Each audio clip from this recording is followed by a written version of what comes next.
घटनेबद्दल जी शिक्षाचे हे केले सभापतीनं त्याच्याबद्दल सर काय सांगा?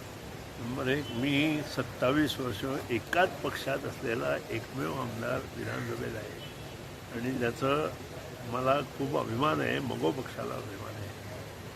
अशा काही घटना आधी घडल्या होत्या 1980मध्ये.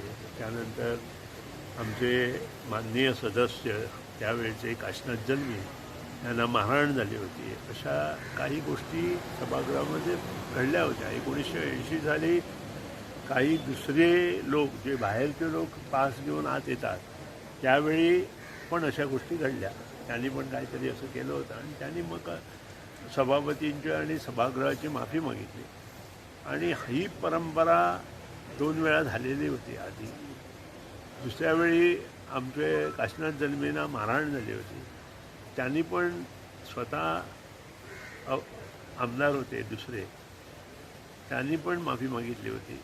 इथं तर ह्या वेगळाच मुद्दा होता जसा 1980 सालचा, आणि त्या 1980 सालच्या प्रमाणे इथं पण तोच मुद्दा सभापतीनं उपस्थित केलेला आहे. सभापतीनं योग्य निर्णय दिलेला आहे असं मला वाटतं.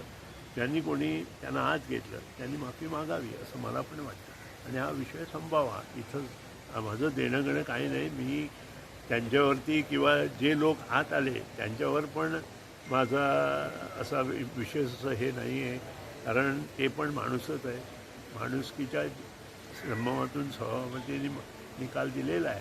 तो निकाल पाळणं आम्हाला सगळ्यांना बंधनकारक आहे असं मला वाटतं. सर 1970चे एक उल्लेख केला. हो, 1980 सालचा मी उल्लेख केला. काय 70 मला आत्ता माहीत नाही, पण 70 काय 80.